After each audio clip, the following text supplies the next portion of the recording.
must tell Jesus. I must tell Jesus. I cannot bear my burdens alone. I must tell Jesus. I must tell Jesus. Jesus can help me. Jesus alone. All right, Luke chapter 15. Luke chapter 15.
From the son who dishonors himself, his family, the prodigal son.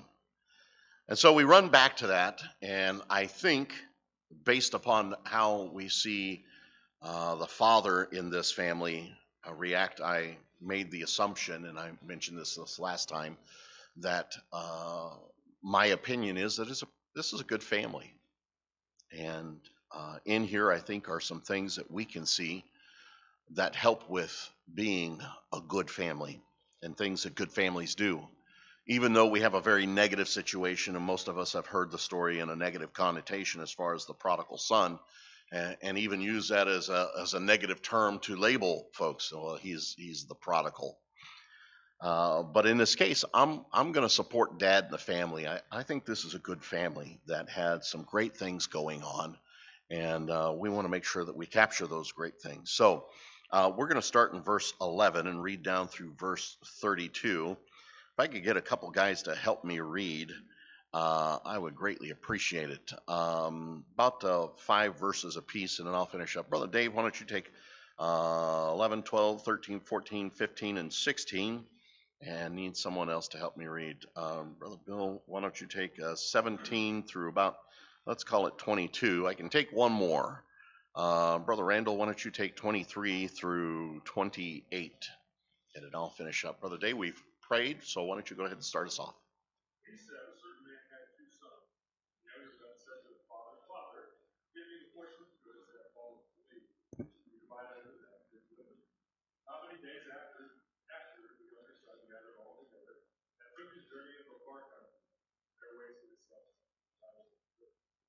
When he had spent all, there arose a mighty famine in that land. He began to be alone. And he went and joined himself with citizens of the city.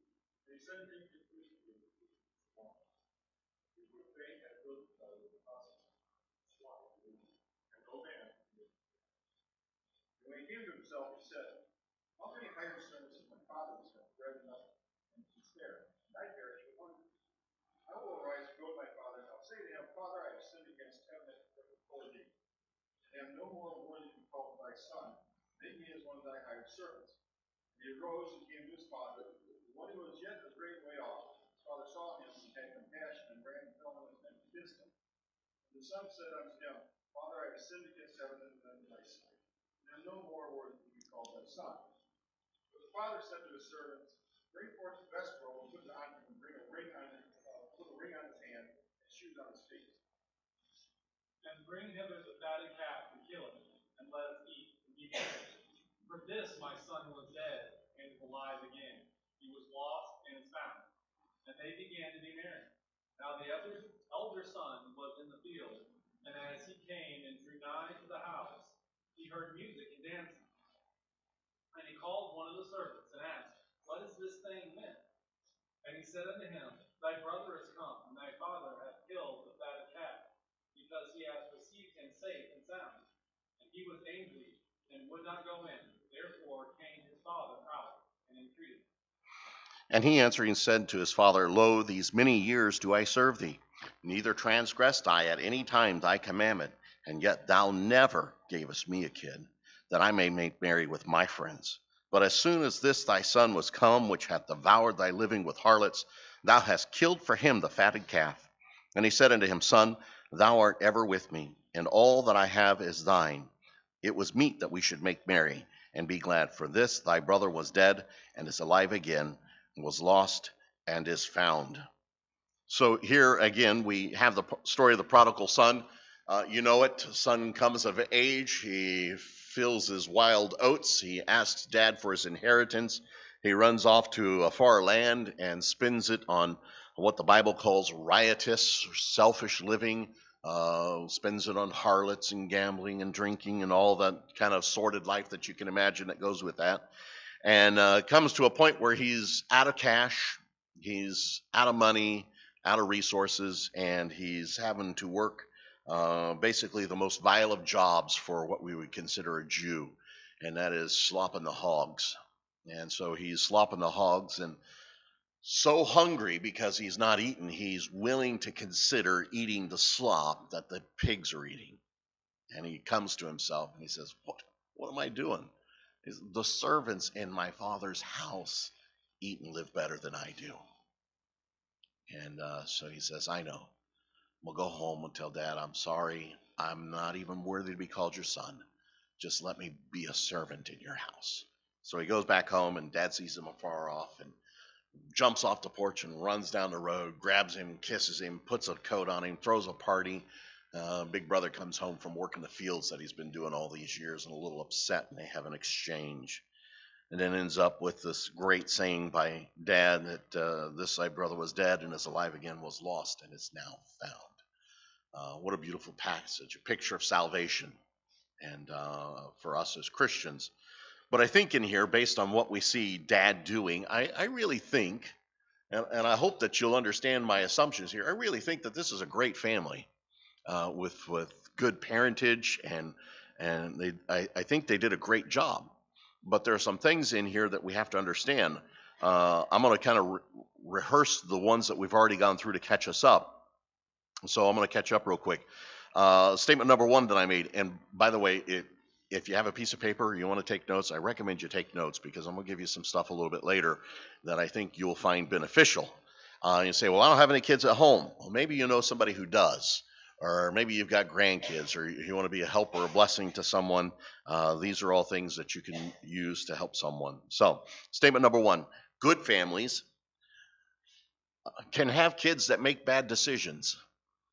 All right, and I've been around the block a time or two, and I've seen enough adults, basically aging parents who have adult children who make some pretty bad decisions. And I watch them as they beat themselves up for years to come because where did I fail? How did I go wrong? And we've got to understand that this thing called a free will, remember, Adam had a father, his name was God. Adam and Eve chose wrong. Does that make God a bad parent? No, it doesn't. It wasn't God's actions that caused Adam and Eve to sin. Adam and Eve chose. Just like good families can have children that make bad decisions. They can do everything in their power to give them everything that they need to make the right decisions. But in the end, this thing called free will jumps in and can mess everything up because we have a sin nature. So the first thing I think we need to understand is good families have kids that make bad decisions. And so can we do this? Can we stop judging our older aging crowd that, well, I wonder what their home life was like. Their kid this or their kid that. Hold on, time out. That's not the case. They may have done everything in their power. My family has personally experienced this. Not my family, my brothers and I and my parents. My mom and dad are phenomenal people. Love them to death. My dad, at the age of 52, decided that, well, now that I'm retired from the Air Force and I'm retired from a whole lot of things, I feel like God wants me to start a church. So at the age of 52, started a church from scratch. He said, you know what? I don't feel qualified to be a pastor. So he goes and he earns his doctorate, an earned doctorate in divinity. That was at the age of 56. He says, I think I need to work on some things. And so that's the kind of man that I grew up with. He's a phenomenal individual. But one of us brothers made some bad choices. And I've actually heard other pastors tell him, well, what did you guys do wrong? Dad, can you leave the room because I'm about to jab slap somebody? Say, who? Say what? I've heard other pastors say, well, we got this family and they have this adult child. And, I wonder, wonder what? Wonder what? Because their adult child makes a decision, you're going to blame the parents? Now, do us parents have a lot to play in that? Oh, absolutely. Do we make decisions that influence our kids in wrong ways? Oh, absolutely. I'm not diminishing any of that responsibility. But I have to say, I've seen great families. Great families have adult children that make bad decisions. And I don't think that we can assign the blame to the family.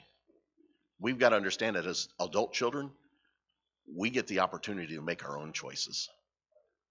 And some of us, well, we know how to mess things up, don't we? Statement number 2. I got to hurry. Where have we heard that before, right?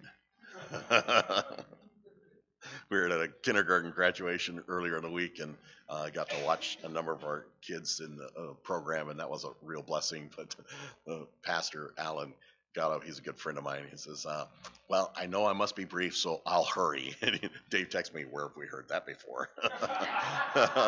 Like, shut up.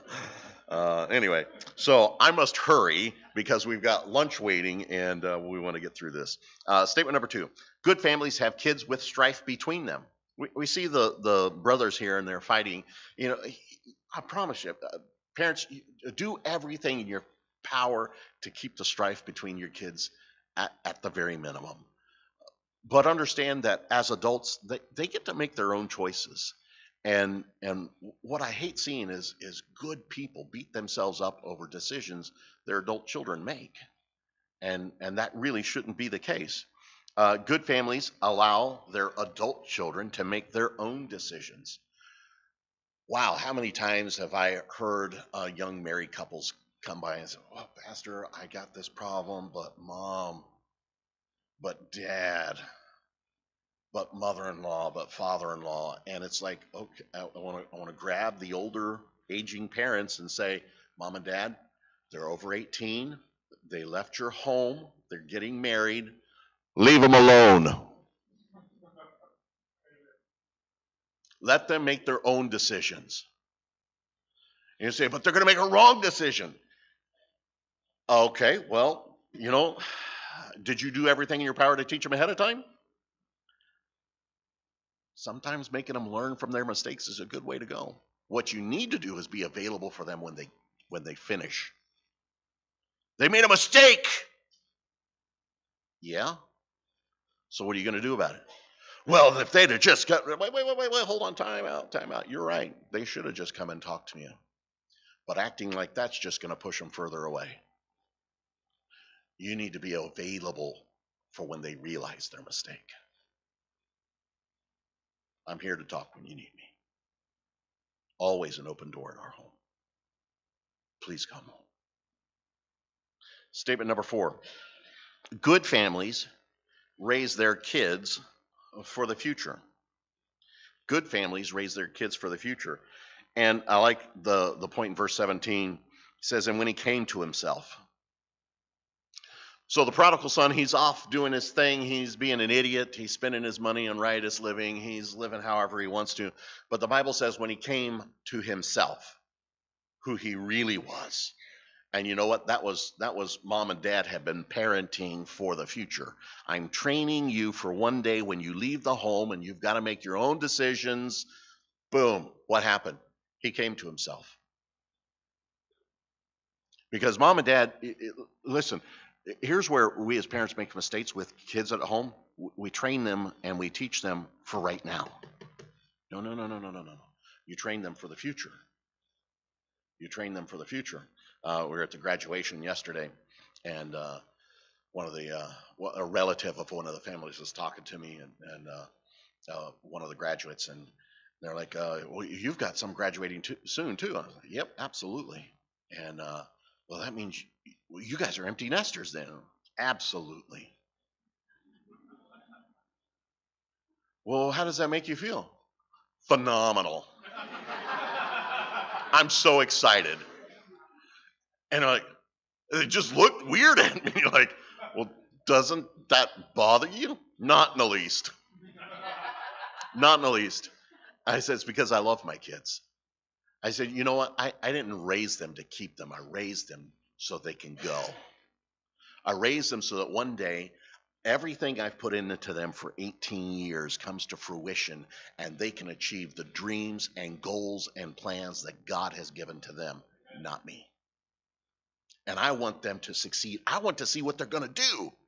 I want to see how they're going to grow. I want them to walk out of the house with a smile on their face, excitement in their step, and ready to go. I said, I can't think of a better situation. This is graduation day. It should be exciting. My wife and I are going to go home afterwards and throw a party. And then we're going on a cruise. So don't look for us the week after graduation. But in all sincerity, listen, great families raise their kids for the future. And here's where parenting goes wrong. We're disciplining the kids because I'm so frustrated. Wait, hold on. You need to suck it up, Buttercup. Everybody gets frustrated. All right? My daughter, Rebecca, she goes, Dad, you love that phrase. I'm going to get a t-shirt that says, suck it up, Buttercup. Anyway, I digress, and I must hurry. We got to raise our kids not for the now. Discipline in a family isn't based on whether or not you're frustrated. Discipline in a family is based on what traits you're trying to train your child for later. You don't discipline them because you're upset. You discipline them because you're trying to teach something. Discipline in a family should always be tied to a teaching that you're going to achieve. Discipline in a family should always be to develop a character that's going to be needed, never for whether or not I'm frustrated or whether or not I'm angry or whether or not something's going on. Training, discipline should always be for the future. What do you want them to have when they leave home? So, good families raise their kids for the future. Good families have parents that love no matter what. I love the dad in this story. I do. He's a great guy. Here his son goes and wastes the money that he had given him. Here, and on with harlots, whores, and drugs and alcohol and gambling and all this kind of stuff. And he comes home and dad jumps off the porch, runs down the road, hugs him, kisses him, gives him a brand new robe, is excited to see him, says, "This, my son, you were dead. Now you're alive." Good families have parents that love no matter what. When your child just blows it, are you going to be embarrassed? My child's always embarrassing me. I hate it. They do that. They spite me on purpose. You know what? They might be. They might not be. Sometimes people just do stupid stuff because we're stupid.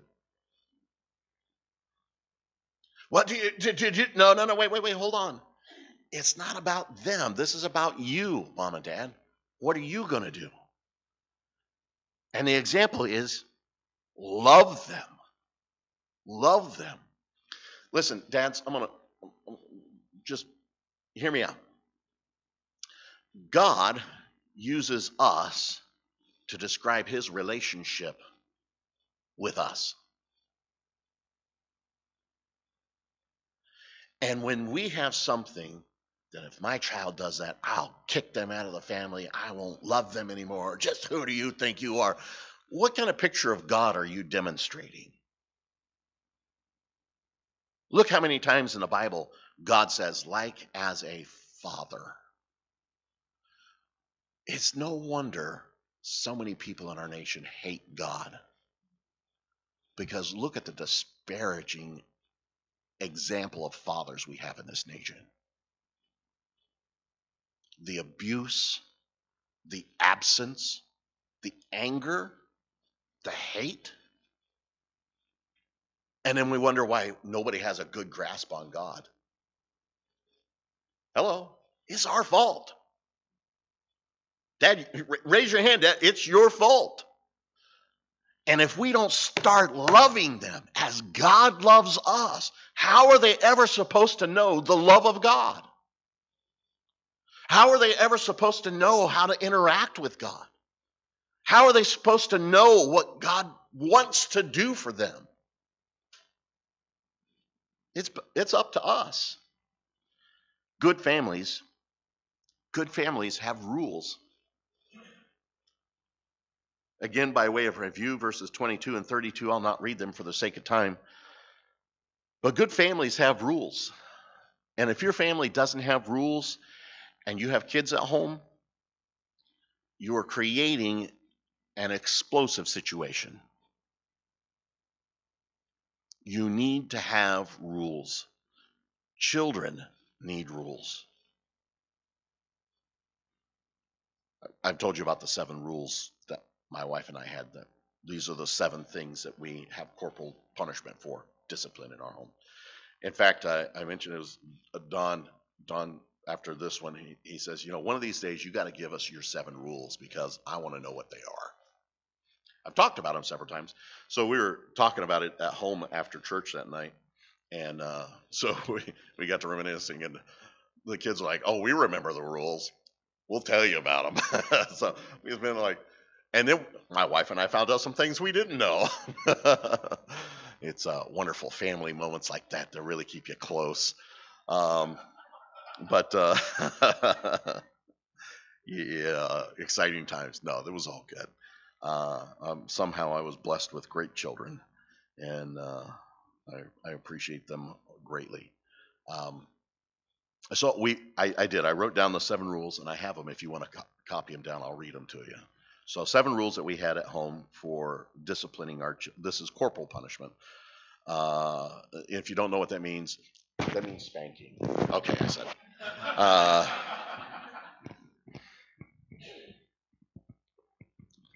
So rule number 1, delayed obedience is disobedience.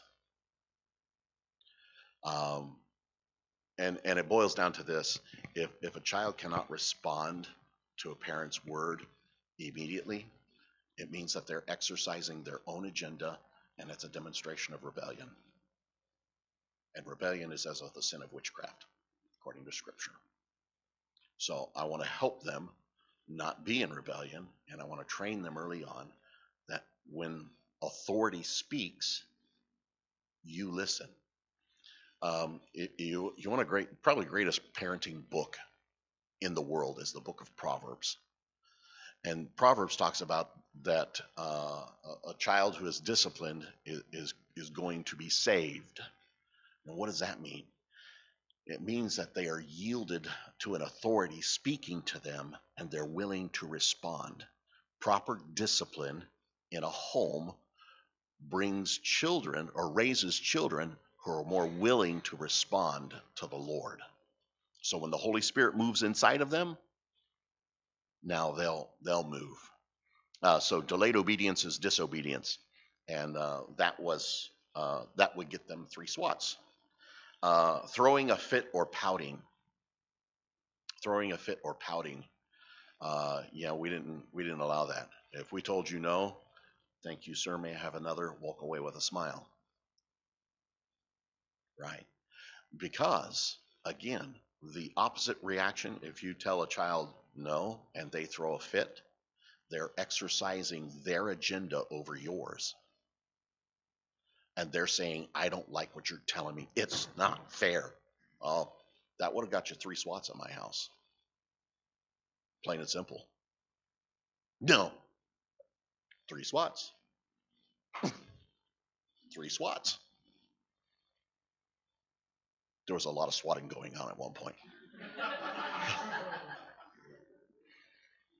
But the thing I like, okay, so here's what I like about having rules. It doesn't have to become personal. At that point, I don't have to be, you're hurting my feelings, you're bothering me, you're hurting my agenda, you're embarrassing me. It's not about that. It's a rule. It's like playing referee. Does a referee, well, that quarterback, I just love that guy, and I'm not going to call it, okay, maybe with Tom Brady, but I'm just kidding. I'm actually a Patriots fan. But at that point, did you break the rule or did you not? No, you broke the rule. Okay, great. 3 swats. Here you go. There's no anger. There's no malice. There's no it's personal. There's no anything like that. So delayed obedience is disobedience, throwing a fit or pouting. And then number 3, lying, cheating, or stealing. All right, I'm an Air Force Academy graduate.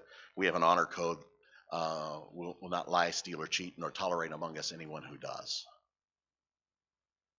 Why? Because as a leader, you can't afford to have that kind of moral wavering. There's no lying, there's no stealing, there's no cheating. And you know what? I raised my kids to be leaders. Say you got 3 girls. One day they'll lead a family. They'll have kids of their own. They need to know this too. Lying, cheating, or stealing. You can ask them, what 3 types of people do I hate? Liars, cheaters, stealers. That's the way we said it when they were younger. Why? Because you really don't know who that person is. If they're willing to go that far. So we didn't allow lying, cheating, or stealing. Number 4, disrespecting mom or dad. And then there was a caveat to that, or any authority. But specifically mom or dad. Back talking, saying no. I may have told this story before. I remember the last time I told my mom no. I was 15. Yeah. My mom wanted me to do something. I don't even remember what she asked me to. But I wanted to go take care of something on my own. I had my own agenda, my own schedule. I was getting ready to walk out the back screen door of the house. And as I'm getting ready to push the door, I said no. Next thing I know, I'm laying in the living room floor looking up at my dad. Sir, don't ever tell your mama no. Yes, sir. I went and did whatever it was. I don't remember what it was. I do remember looking up my dad. I was 15. And then we had a nice conversation about feeling too big for my britches, something along those lines. And then the britches were warm after that. Disrespecting mom or dad. Dad, can I plead with you? Reinforce mama's authority in front of the kids. Reinforce it. If mama says no, or mama says to do something and they don't do it, clean their clock.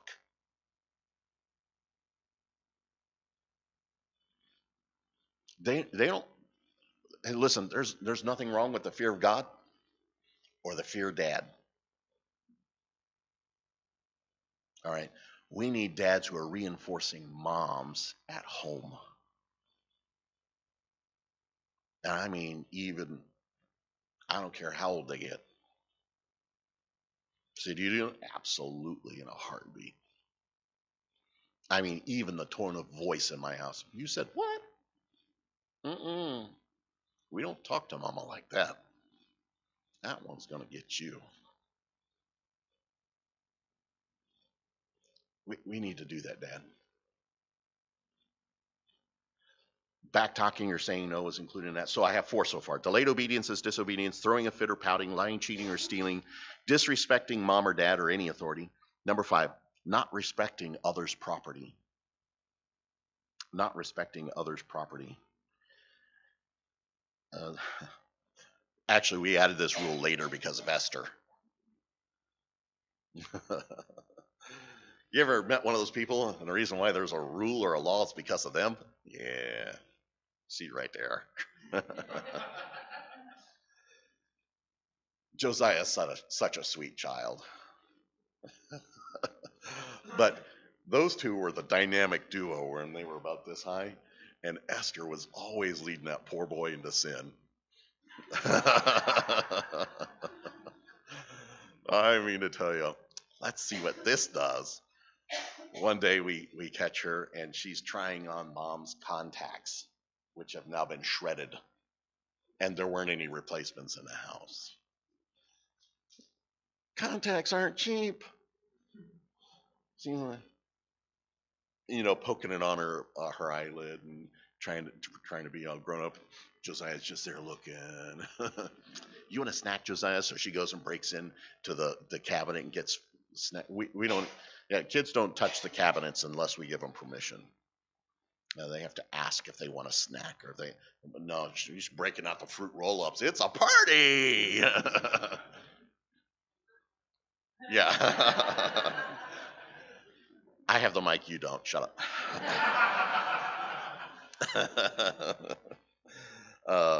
Not respecting others' property. And you know what? What would what would our nation be like today if we had parents that taught this? I mean, how many adults do we see disrespecting other people's property? It boggles the mind. I'm like, I want to beat your mama just because she must have been an idiot. Teach respect of property, of other people's property. Most of the reason they do is because they don't even respect themselves. So, next one, fighting. We did not allow fighting. Now, you've probably been around me enough to say, what? Pastor's gone soft?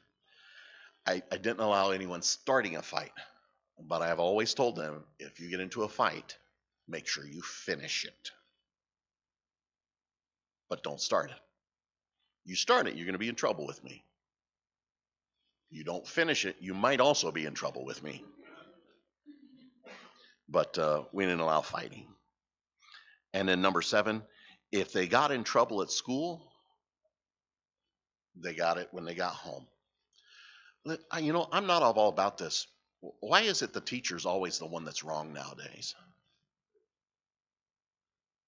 I mean, remember the good old days when mom and dad stuck up for the teacher, and like you come home and you're afraid to give the note to mom or dad, going, staying in my backpack, not showing mom that note. Nowadays, you give the note to the teacher doesn't like me. What are you doing to my kid? All because of you guys and your stupid rules. You know, my kid's got a problem. He's this or they're that. All right, listen, stop giving reasons for why your kid's over medicated. Admit the problem is your discipline or lack thereof. And support the teacher. If my kids had gotten a SWAT at school, was no question. I don't care what it was for. They got one when they got home. And they knew that too. They went to the principal's office. Guess what? They went to dad's office when they got home. Because we support our teachers and our authorities. And that's what we don't do anymore. We don't like being told what to do, so you know what? We trained our kids not to like being told what to do. And so you know what? Your kids don't even like you telling them what to do. And now look what you've raised. Delayed obedience is disobedience, throwing a fit or pouting, lying, cheating, or stealing, disrespecting mom or dad or an authority, not respecting others' property, fighting, or getting in trouble at school. Those were the 7, and we didn't discipline for anything unless it was one of those 7. They didn't get a whooping, a SWAT, or whatever, Mr. Pow Pow, or what do you want to call it. They didn't get anything else. We got creative with other means of reinforcing principles, but if it was one of these 7, they got 3 SWATs. There's 3 SWATs for each offense. And one of the things we did was make sure that the punishment could be remembered. You know, if the kid's still grinning at you, yeah, I'm going to find another reason until they remember it. Why? Because it's a teaching opportunity. They're exercising their will. Wait, hold on, time out. If you get to that point and they're 7 or 8, you probably missed it when they were 2 and 3. All right, that's why you got to start early on. You say, wow, I never would have liked to have been raised in your house. That's okay. That's fine. My adult kids are successful.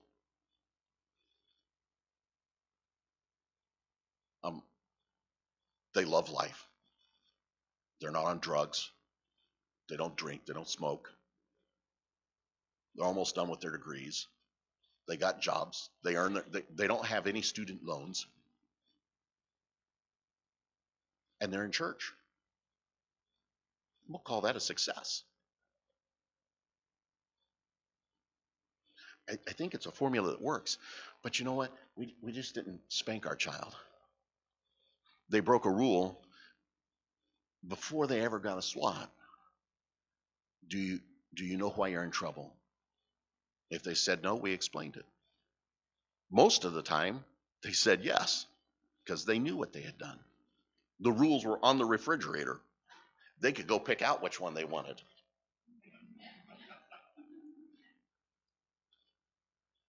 Say, what did you do wrong? I told mom no, and we're not supposed to. What are you in trouble for right now? Delayed obedience is disobedience. Do you know why that's wrong? Because I'm supposed to respond to authority, okay? Do you know I love you?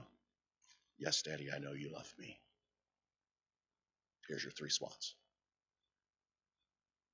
And leave.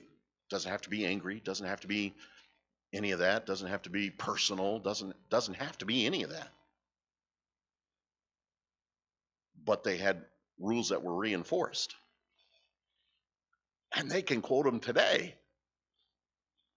Because I couldn't remember all the list. But they reminded me. Good families have rules. And if you say, well, I just don't like spanking my child. What's that old adage about spare the rod? Yeah.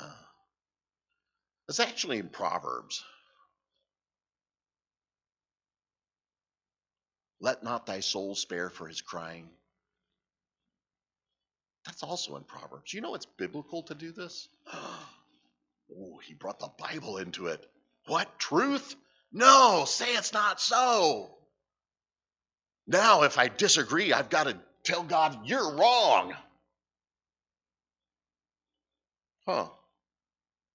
This isn't Pastor Cassida's way. It's in the book of Proverbs. It's how to help you have a happy life. Good families have rules. Good families reward good decisions.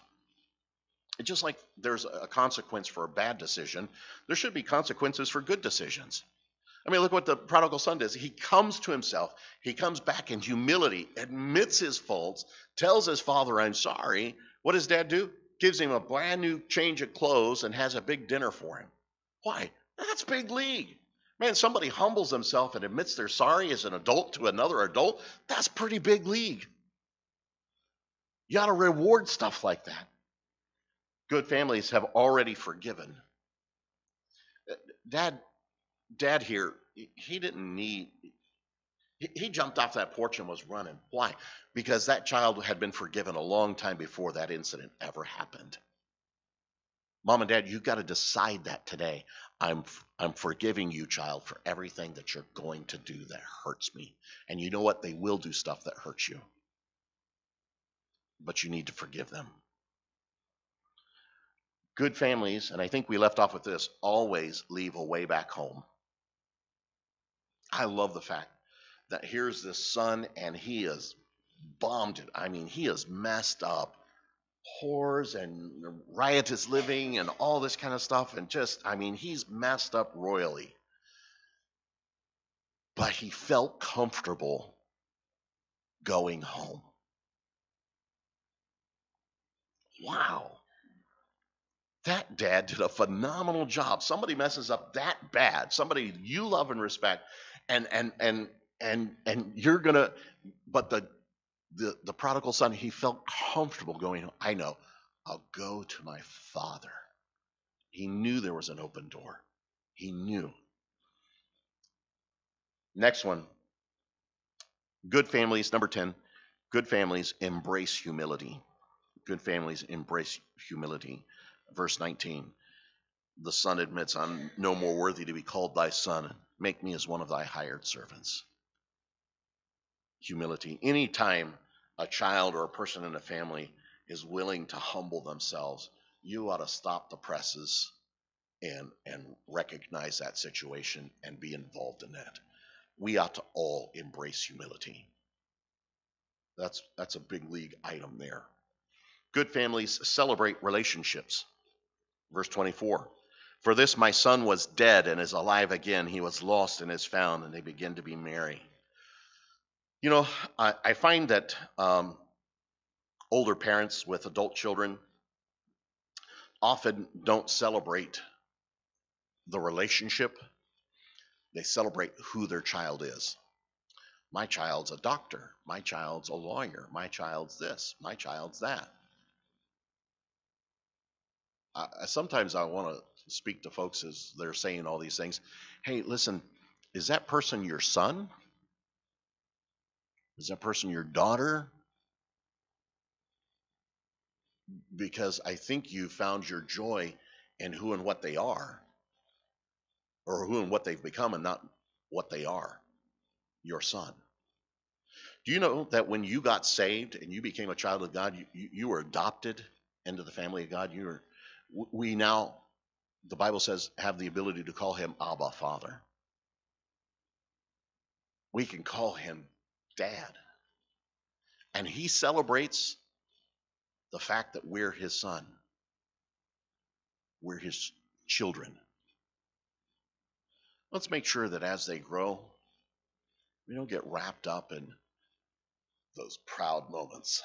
My son this, my daughter that. No, that's my son. I love that guy. That's my daughter. She means the world to me. And be proud of who they are because of your son or daughter. Next one. Good families see the big picture. Good families see the big picture. Verses 31 and 32. The oldest son and dad are talking. Oldest son's hurt. Father says, Son, thou art ever with me, and all that I have is thine. It was meet that we should make merry and be glad. For this thy brother was dead and is alive again, was lost and is found. Dad, very wisely, he had the big picture the whole time.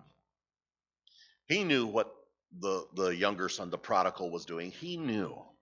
He's like, okay, son, here's your money. I'm not going to stop you. You're going to go, you're going to ruin your life. I understand that. I love you. You can always come back home. And here the older son, he's working, but what he doesn't know is that the whole time, dad's making him head of the household. Dad's giving him all the money. Dad's changing over the livestock all to him. All the lands are over to him. Everything's transitioning over to him. And the younger son comes home and he gets a party. The older son had everything.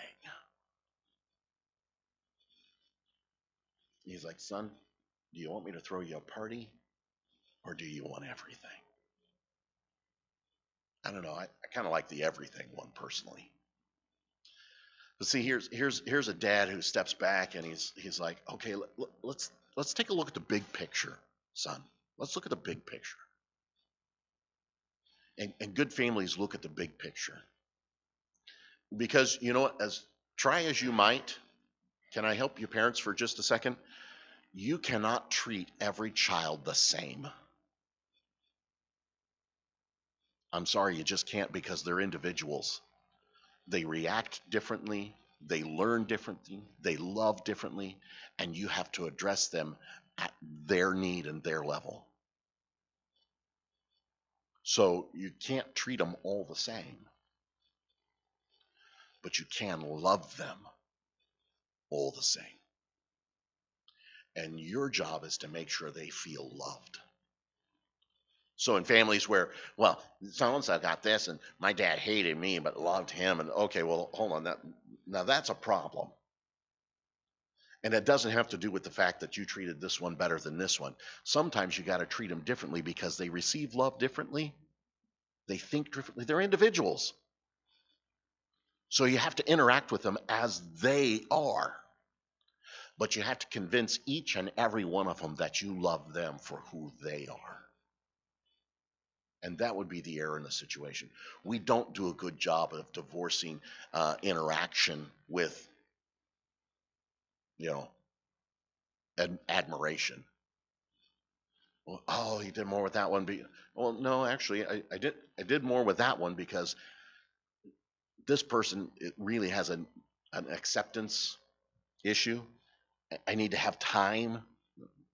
Love to them is time, but your love is, something else, affirmation maybe. So I complimented you often, but I had to spend time with them. And so it's different for each one. And your job as a parent is to convince them that you love them. And you can't treat them the same way. You got to help them to see, as the father did very wisely, the big picture. The prodigal son could come back and say, what? You gave everything to him? You treated him special? While the prodigal son's eating corn husks from the pig slop, the older son's at home eating a meal that mom cooked. Steak and potatoes again tonight. Why? Because it wasn't the fatted calf, but it was one of the steers out back. Let's look at a big picture, folks. Make sure that we teach that in our families. And the last one, I think, is necessary for each and every family, and I'm done with this. Good families talk honestly and openly. I love how honest each member of this family is with the other. I absolutely love it. Here is verse 12. And the younger of them said to his father, Father, give me the portion of goods that falleth to me. That's pretty brash. That's very sincere. He's just right out there in the open. Dad, I want what's mine. I'm leaving. Okay. Look down at verse 21. We see the antithesis to that. And the son said unto him, Father, I've sinned. There is also a huge amount of sincerity in that. You talk about open, honest communication. Here's a son that just, without any coaxing, went back to dad and said, I sinned. I've wronged you. I've done bad. This is terrible. Open, honest communication. Verse 29. The son, the oldest son, answering his father, Lo, these many years do I serve thee, neither transgressed I at any time thy commandment, and yet thou never gavest me a kid that I might make merry with my friends. But as soon as this thy son was come, which hath devoured thy living with harlots, thou hast killed for him the fatted calf. I mean, that's pretty open, honest communication of a son to a father. You say, wow, I don't know. You know what? I rejoice because dad knew how both boys were feeling, and he could address their needs specifically. I'd rather somebody be honest with me instead of me trying to figure out what's going on in their head. Because when there's open, and you know what? Dad didn't have to coax it out of the boys. They came to them, both boys came to him and just started the conversation because there had been training in their upbringing that this was okay. This communication was normal in their home. It was right. It was comfortable. And so they had that, talking openly and honestly. Boy, that'd do all of our families a whole lot of good, don't you think? Teaching your children to be open and honest, where you don't have to drag it out of them. They come and they honestly tell you how they're feeling. Dad, I just, I'm scared about this. Dad, I'm wondering about that. Dad, I don't understand this.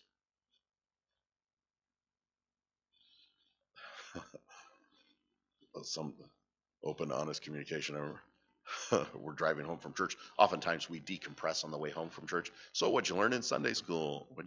And the twins were coming home, and it was when, and I have no idea what Awanas was teaching them, but it's Dave's fault.